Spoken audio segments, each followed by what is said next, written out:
கடகம் புது உறவுகளால் வெற்றி கிடைக்கலாம். யாருங்க அந்த புது உறவுகள் அப்படின்ற ஒரு கொஸ்டின் மார்க் வருதுல்ல, அதுதான் நம்ம இந்த வீடியோவில் டிஸ்கஸ் பண்ண போகிறோம்.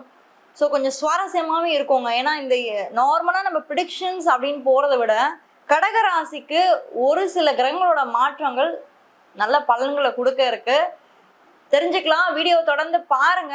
அது மட்டும் இல்லாம நம்மளுடைய ஃபோக்கஸ் ஆன்மீகம் சேனலை இன்னும் நீங்க சப்ஸ்கிரைப் பண்ணாம பார்த்துட்டு இருந்தீங்க அப்படின்னா மறக்காம சப்ஸ்கிரைப் பண்ணி வச்சுக்கோங்க மக்களே. ஏன்னா உங்களுடைய ஒவ்வொரு ஆதரவும் எங்களுடைய சேனலுக்கு தேவை. ஏன்னா எங்களுடைய சேனலோட growthக்கு நிச்சயமா உங்களுடைய ஆதரவு எங்களுக்கு மிகப்பெரிய ஒரு உதவியை கொடுக்கும். ஓகே, கடகராசிக்கு இந்த ஏப்ரல் மாதத்துல ஒரு மிகப்பெரிய மாற்றம் வரும். ஒரு உறவுகளால் வெற்றி கிடைக்க கூட வாய்ப்பு இருக்குன்னு சொல்றேன் இல்லையா? ஸோ அது எந்த வகையில நம்ம தெரிஞ்சுக்கலாம். ஸோ ஃபர்ஸ்ட் நீங்க இந்த மாதம் கோச்சார ரீதியா கிரக நிலைகள்லாம் எப்படி இருக்கு அப்படின்றத தெரிஞ்சுக்கிட்டீங்க அப்படின்னா உங்களுக்கே ஒரு ஐடியா கிடைக்கும். ஸோ எந்த மாதிரி இருக்கும் அப்படின்ட்டு. இப்போ பார்த்தீங்கன்னா உங்களுடைய ராசியில இருந்து 2ஆம் வீட்டுல கேது இருக்காருங்க. ஸோ இந்த ராகு கேது அப்படின்றது நிழல் கிரகங்கள். இந்த நிழல் கிரகங்கள் அடுத்து ஒரு 7-8 மாசத்துக்கு இதே ஆக்சஸ்ல தான் இருப்பாங்கன்னு வச்சுக்கோங்க. 2-8, அதாவது 2ஆம் இடத்துல கேதுவும் 8ஆம் இடத்துல ராகுவும். ஸோ இந்த ஒரு ஆக்சஸ்ல தான் அடுத்து ஒரு 7-8 மாசத்துக்கு இருப்பாங்க. 9ஆம் வீட்டுல சனி, செவ்வாய், புதன் அமர்ந்திருக்காங்க. அதாவது கடகராசியை பொறுத்த வரைக்கும் பாத்தீங்கன்னா கடந்த 2.5 வருடங்களா அஷ்டம சனி சப்பாடா இப்பதான் ஓரளவுக்கு ஒரு நிம்மதியா மூச்சு விடுற அளவுக்கு நீங்க வந்திருக்கீங்க. பெரிய கஷ்டங்க, படாத பாடு, வெளியே சொல்ல முடியாத அளவுக்கு துக்கம் துயரம் அப்படியே நெஞ்ச அடைச்ச மாதிரி இருக்கு உங்களுக்கு. கடகராசி இயல்பாவே ரொம்ப ஒரு மென்மையானவங்க, ஒரு தாயோட உள்ளம் கொண்டவங்க. ஏன்னா கடகம் அப்படின்னாலே சந்திரன், சந்திரன் அப்படின்னாலே தாய். எமோஷன்ஸ் அதிகமா இருக்கும். யாராவது ஒருத்தவங்க ஏதாவது ஒண்ணு கேட்கறாங்க, இறக்கப்பட்டு நீங்க நிறைய விஷயம் கொடுத்துருவீங்க. உங்ககிட்ட அந்த இறக்க குணம் ரொம்பவே அதிகமா இருக்கும். இருக்கிற 12 ராசிகள்லயே பாத்தீங்கன்னா கடகம் இறக்க குணம் மிக்கவர்கள். அதனாலதான் நிறைய அடியும் வாங்குறீங்க. அதையும் நீங்க புரிஞ்சுக்கோங்க. நம்ம ஏன்டா இவ்வளவு அடி வாங்குறோம் அப்படின்னு பாத்தீங்கன்னா நம்ம இறக்க குணம் தான் நம்மளுக்கு மிகப்பெரிய ஒரு மைனஸ் பாயிண்டா விடுது. அந்த வகையில கடகராசிக்கு இந்த அஷ்டம சனி அப்படின்றது பாத்தீங்கன்னா மிகப்பெரிய ஒரு விடிவு காலம் தான் நான் சொல்லுவேன். அடுத்து சிம்மராசிக்கு பிடிச்சிருச்சு, அது வேற விஷயம், நம்ம அடுத்து பேசுவோம். இருந்தாலும் கடகராசி நீங்க கொஞ்சம் ரிலீஃபா இருங்க, எதுக்கும் வருத்தப்பட வேண்டாம்.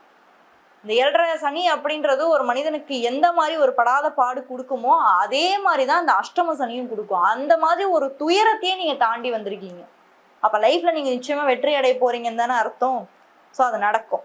ஓகே, எந்த மாதிரி உறவுகள், அதாவது ஒரு புது உறவால் உங்களுக்கு வெற்றி கிடைக்கும் அப்படின்னு நான் சொல்றேன் இல்லையா? ஸோ எந்த மாதிரி உறவு, என்ன மாதிரி சான்சஸ் உங்களுக்கு இந்த ஏப்ரல் மாதம் கிடைக்கிறதுக்கான வாய்ப்பு இருக்குன்னு பார்த்தீங்கன்னா கரியர் வகையில நம்ம பார்ப்போம். ஏன்னா கரியர் தான் மிக முக்கியமான ஒரு விஷயமா இருக்கு. தொழில், பொருளாதாரம், வேலை அப்படின்ற ஒரு விஷயத்துல கடகராசிக்காரங்க ரொம்பவே முக்கியத்துவம் கொடுப்பீங்க.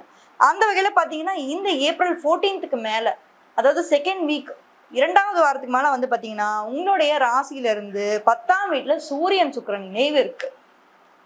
ஸோ சூரியன் உச்சமா வராரு. சூரியன் உச்சம் பெற்று இருக்கக்கூடிய அந்த ஒரு தருவாயில பார்த்தீங்கன்னா சுக்கிரன் போய் இணைகிறாரு. யாராவது ஒரு பெண்கள் மூலியமா அவங்களுக்கு நிச்சயமாக ஆதாயம் உருவாகக்கூடிய ஒரு மாதமா இந்த ஒரு ஏப்ரல் மாதம் நான் பாக்குறேன். அதுவும் ஏப்ரல் 14th மேல பாருங்களேன், ஏதாவது ஒரு பெண்கள் ரூபத்துல உங்களுக்கு ஒரு ஆதாயம் கிடைக்கலாம். அவங்களால உங்களுக்கு ஒரு ஹெல்ப் கிடைக்கலாம், இல்ல உங்களுக்கு ஒரு புது உறவு கூட கிடைக்கிறதுக்கான வாய்ப்பு இருக்கு. சூரியன் 10ஆம் இடத்துல இருக்காரு இல்லையா? ராசிக்கு 10ல சூரியன் வராரு இல்லையா? சூரியன் அப்படின்னாலே அரசு, அரசாங்கம், பதவி உயர்வு, அங்கீகாரம், அதிகாரம், இதெல்லாமே சூரியன். நீங்க இழந்த அந்த அதிகாரத்தை திரும்பி பெறக்கூடிய ஒரு மாதமா இந்த ஏப்ரல் மாதத்தை நான் பாக்குறேன். உங்களுடைய ராசியில இருந்து 12ஆம் இடத்துல குரு உட்கார்ந்துருக்காருங்க. என்னடா குரு நம்மளுக்கு நல்லது செய்யறவராச்சே. ஏன்னா கடகராசியை பொறுத்த வரைக்கும் யாராவது ஒருத்தராவது நம்ம நல்லது செய்யணும்ல. எல்லா கிரகமும் கைவிட்டா எப்படிங்க? யாராவது ஒருத்தர் நமக்கு நல்லது செய்யணும் அப்படின்னா உங்களோட ராசியோட சூப்பர் ஸ்டார் குரு தான். அவரை தான் உங்களுக்கு நல்லது செய்யணும் அப்படின்னா அப்ப குரு பகவான் எங்க இருக்கிறாரு? 12ஆம் இடத்துல போய் மறைஞ்சிருக்காரு. 12ஆம் இடத்துல இந்த ராசிக்கு மறையலாமான்னு கேட்டீங்கன்னா இந்த ராசிக்கு ஒரு சில இடையூறுகள் தான் அது நான் சொல்லுவேன். ஏன்னா இந்த ராசியில தான் குரு பகவான் உச்சம் அடைவார். அதாவது ரொம்ப பவர்ஃபுல்லா இருப்பாரு, ரொம்ப ஸ்ட்ராங்கா இருப்பாரு கடகராசியில. அப்ப 12ஆம் இடத்துல மறையக்கூடிய இந்த குரு பகவானால ஏதோ ஒரு ஹெல்ப் கூட உங்களுக்கு கிடைக்காம போகலாம். கிடைக்க வேண்டிய ஒரு உதவி கூட தட்டி தட்டி போயிருக்கலாம். கடந்த ஒரு 6-7 மாசமா நீங்க வந்து பார்த்துக்கிட்டே இருப்பீங்க, ஏதாவது ஒண்ணு கிடைச்சிடாத, ஏதாவது ஒண்ணு பண்ணிட மாட்டாமா லைஃப்ல, தட்டி தட்டி போயிருக்கும். குரு ஒரு பக்கம் வக்ரம் இல்ல, ஸோ வக்ரமா இருக்கும்போது ரிசல்ட் பெருசா இல்ல. ஆனா இந்த மார்ச் மாதம் வந்து பாத்தீங்கன்னா 12ஆம் தேதி 13ஆம் தேதிக்கு மேல குரு வக்ர நிவர்த்தி ஆயிடுறாரு. அதுக்கப்புறம் பாத்தீங்கன்னா ஒரு 2 மாசம் வந்து வக்ர நிவர்த்தி ஆகக்கூடிய இந்த குரு பகவான் உங்களுடைய ராசிக்கே வரப்போறாரு. அதுதான் மிகப்பெரிய ஒரு மாற்றத்தை உங்களுக்கு கொடுக்கும். பல பேர் உங்களை ஹெல்ப் பண்றதுக்கு வருவாங்க. யாரெல்லாம் உங்களை வந்து மதிக்கல, அவமானப்படுத்தினாங்க, ரொம்ப வாழ்க்கையில உங்களை தூக்கி போட்டாங்களோ திரும்பியும் வருவாங்க.